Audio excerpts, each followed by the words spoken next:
Welcome to a new Monday morning routine. It's Coffee with Strangers with Kelli Lemon. Hey, it's Kelly, and today I'm downtown at Greenleaf's pool room talking to Vernon Gordon. Vern is a cancer survivor, VCU alum, and founder of the Life Church. But the way this guy lives Richmond is what I'm most excited to hear about. So Vernon, you're not a stranger to me, but this is how I start off, and it's just coffee, so can't nobody be mad at what we're cheering, okay? Not today. Just coffee in the cup. Yeah, Do you drink coffee? On occasion. I'm a French vanilla cappuccino type of guy. Yeah. Tell people what you do and who you are. Vernon Gordon.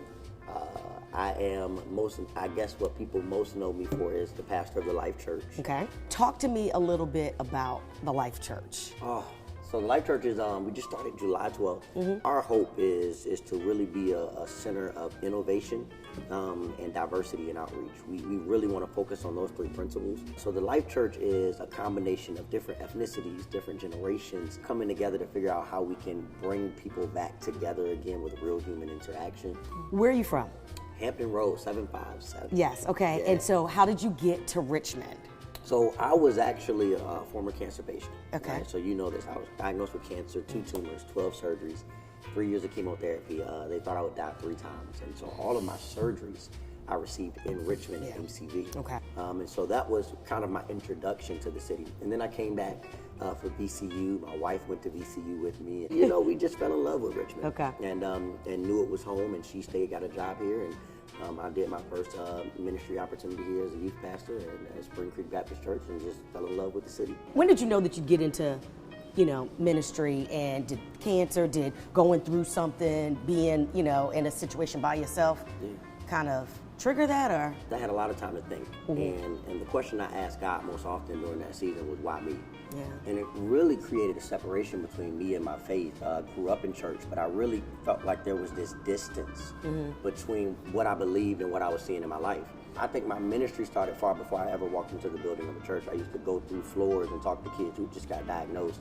And so what happened was that organically grew. How have you transitioned from, just being Vernon, and I hate to say it, that's simplistic, but just a guy that just kicks it, versus someone that ministers and tries to connect and create and bring people together through something that can be sometimes turn-offish and taboo to certain people, especially when you start talking about church. Yeah, that was my greatest fear when I became a minister, how to be myself and have an identity that wasn't consumed by what culture had already said the box I had to fit in. Is it hard for you to go out and be social? How much do you try to keep it real? I try to be as authentic as I possibly can always. I want to talk about the same stuff everybody else want to talk about. You know, I tell people all the time, they come over to the house and they'll say, you want to talk about the scripture? I say, actually, I want to talk about the Patriots. Yeah. I want to talk about the play game. That's what I want to talk about today. So, when you're really trying to be like Jesus, when we look in the Bible, he's only in the temple about 6 or 7 times. He spends most of his time doing cookouts. He's like, y'all eating tonight? I'm gonna be over there. I'm throwing something to eat. Let's get some fish and let's get some bread. And get some Popeyes, and we're gonna make it happen. So Jesus, I think, in himself is community based. Where do you and Ashley live? Not your physical address, because I know everybody be at your house talking about Pastor. I need you to pray over me. But what part of town do you guys live in? South Side. Okay. South Side. Yeah. Why'd y'all choose South Side? Well, I think, actually when I first moved to Richmond, I was living in Churchill, and I loved it. But, it was an apartment, and we knew we wanted to grow our family.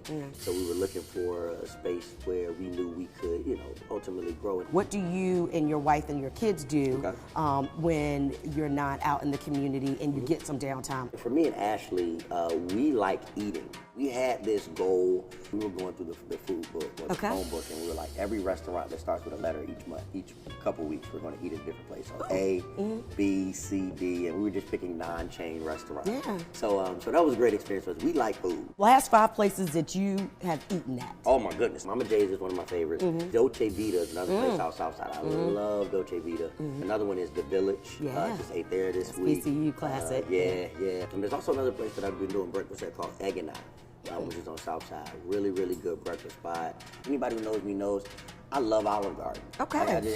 And I've only eaten, and this is a true story, I've only eaten spaghetti and meat sauce at Olive Garden. I've never had anything else. You are at a conference and someone says, hey, tell me about Richmond. What's your tagline? welcome to Richmond, a place where everybody can be somebody. Yeah. You can always find somebody who appreciates you for just who you are at Richmond. And it's just an open market for you to grow in your own identity.